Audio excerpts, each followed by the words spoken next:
Dwayne Johnson isn't just a Hollywood megastar who can sell out stadiums and star in billion-dollar movies. He's also a man who never forgets when someone's been a jabroni backstage. You want to talk petty? Rock holds grudges like he's collecting championship belts. If you crossed him in '97, congratulations. Your name's still on his mental do not tap out list. This isn't Twitter drama where people block and move on. This is real-life locker room heat, with fists clenched and eyes narrowed behind the curtain. Forget the scripted promos where everyone hugs and calls each other bro. This is the kind of backstage animosity where insults cut deeper than a steel chair, and friendly competition means trying to bury each other's careers. The Rock's rise wasn't just because he could cut a promo or rock a people's elbow, it was because he survived the poison darts thrown by guys who thought they owned the place. These weren't WWE storylines, this was straight up shoot heat, real grudges, and backstage politics with all the subtlety of a sledgehammer. We're talking about the real villains here, the egomaniacs, the political manipulators, the I'm the future of this business, clowns who tried to freeze out the Brahma Bull before he even hit his stride. From Shawn Michaels' borderline sociopathic pettiness to Triple H's backstage power plays, from CM Punk's chip-on-the-shoulder tantrums to John Cena's rap battle grudge, and Ahmed Johnson's reckless wrecking ball routine. These 5 men earned every bit of The Rock's silent disdain. And trust me, when The Rock disrespects you, it's not a gimmick, it's a career scar. First off, at number 5 is Ahmed Johnson. He looked like $1 million. Unfortunately, all in Confederate currency. The guy had muscles on top of muscles, but brain cells were in short supply. He was like if someone put shoulder pads on a meatball and told it to scream promos into a fan. You didn't know whether to cheer him or get him tested for rabies. And The Rock? He saw through that noise instantly, said nothing, but his eyebrow said everything. Who let the Kool-Aid Man into the locker room? Ahmed walked around backstage like he was owed something. He treated rookies like dirt, veterans like rivals, and grammar like it owed him money. Dudes like The Rock, educated, composed, sharp, just watched Ahmed try to cut promos like a Roomba on fire. Ahmed once said, The Rock had too much attitude. No, Ahmed, that's called charisma. What you had was called a hernia and delusion. Let's be clear. The Rock didn't hate Ahmed. He dismissed him. And that's worse. You only hate people you think are worth your time. Ahmed was background noise, like elevator music if the elevator was plummeting. While Ahmed was stiffing guys in the ring like a drunk moose, Rock was quietly going, yeah, this guy's going to be gone in 6 months. And spoiler, he was. Ahmed was built like a tank, but he wrestled like the turret fell off. He got injured more times than he hit promos, and when he talked, you prayed for commercial breaks. When Rock talked, ratings. When Ahmed talked, subtitles and aspirin. By the time The Rock hit his prime, Ahmed was already in the where are they now pile, next to Max Moon and that kid who played Hornswoggle. The Rock didn't bury Ahmed. He outgrew him like an ill-fitting suit. And Ahmed? He's probably somewhere right now still trying to figure out how the nation turned into a one-man show without him. John Cena showed up in WWE like a custom-made action figure from a discount store. White guy rapping like it's 2003 forever, shorts hanging low, and bars that wouldn't even make it to a Kidz Bop album. The guy made his name doing freestyle disses while looking like a high school gym teacher on Dress Down Friday. So, when The Rock, an actual movie star with actual charisma, showed back up, Cena acted like a SoundCloud rapper watching Tupac resurrected just to take his mic. Cena cried foul for years, claiming The Rock abandoned wrestling. You mean the guy who headlined WrestleMania 18, then walked into The Mummy Returns and came out a global icon? Meanwhile, Cena was rapping about poop and trying to get over on Zack Ryder. Cena stayed in WWE like a guy stuck at his high school reunion. Jealous the quarterback went off and married Hollywood. Rock wasn't a sellout. This wasn't kayfabe beef. Cena was dropping promos that legit pissed off The Rock. Called him egotistical, ungrateful, disconnected. Rock, meanwhile, never named names. He just casually main evented 2 Manias back-to-back and pieced out again. Cena hated it. Hated the schedule, hated the spotlight shifting, hated that a part-timer was doing full-time damage to his grip on the top. On the mic, Cena brought bars. Rock brought the mic drop. Every face-off looked like a roast battle where Cena was trying to win with dad jokes and Rock just kept serving filet mignon punchlines. Cena stuttered, Rock smirked. Cena took shots, Rock took over. No matter how many STF finishes or salute promos Cena threw out, he couldn't change the fact. The Rock was the main event, and Cena was the opening act with seniority.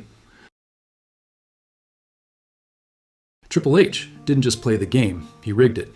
This was a guy who politicked so hard backstage he made Nixon look like a pacifist. And The Rock? He saw right through the game board. They came up around the same time, but while Rock was electrifying crowds, Hunter was out here playing politics like he was running for mayor of catering. If charisma were currency, Rock was Elon Musk. Triple H was begging fans to invest in Dogecoin. Let's be honest. Triple H hated that The Rock had the fans, the mic skills, and the Hollywood swag without needing to suck up to management. These two didn't just feud on screen, they had shoot heat for years. Behind the scenes, Trips was lobbying hard to be the guy, but every time he stepped into a promo war with Rock, he got smoked like a Christmas ham. The Rock didn't just upstage him, he embarrassed him. On the mic, Rock made Triple H look like the side character in his own main event. Triple H was out here calling himself the cerebral assassin, while Rock was actually killing it. In the ring, on the mic, and eventually at the box office. And when it came time to stay relevant, what did Hunter do? Married into the company like he was speedrunning Succession. Meanwhile, The Rock dipped, starred in The Rundown, and never looked back. Guess which one ended up on Saturday Night Live and which one was stuck main eventing with Eugene? The Rock had fans chanting catchphrases. Triple H had fans chanting, "This promo's too long." Rock hit with lines like, "You look like Tarzan and you wrestle like Jane." Triple H hit back with 12-minute diatribes about respect and revenge. Yawn. Even his insults sounded like HR memos.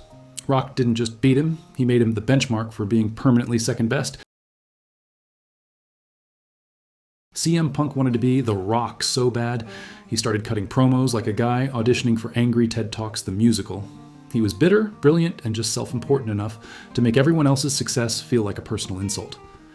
When The Rock returned to headline WrestleMania 29, Punk didn't just hate it, he made it his entire personality. It was like watching a guy lose his mind because someone else got picked first in gym class 10 years ago.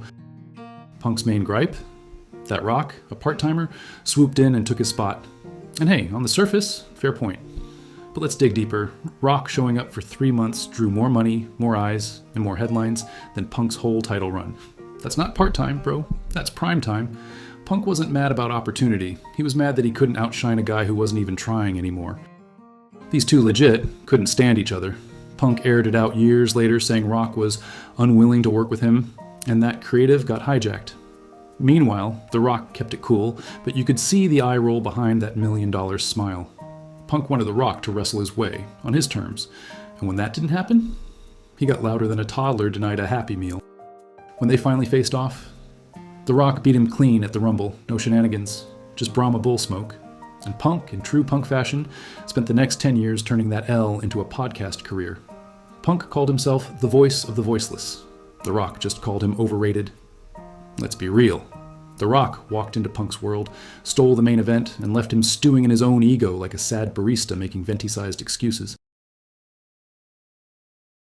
Shawn Michaels is known for stealing the show. Problem is, The Rock never wanted to be in his show, not even the trailer. This wasn't just cold shoulders, this was Ice Age heat. Rock never worked with him, not once, on purpose. You know how much real hate it takes for the most professional guy in the business to ghost a supposed goat? That's not beef, that's beef jerky. Dried up, crusty, and nobody wants it anymore. Let's take it back. Mid-90s. HBK and his little clique, DX, the clique, the Backstage Boys Choir, went out of their way to disrespect a young, green Rocky Maivia. Called him overrated, mocked his legacy, undercut him in front of Vince. Hunter played politics, Shawn played diva. These dudes weren't just gatekeeping, they were putting landmines on the road. And Rock?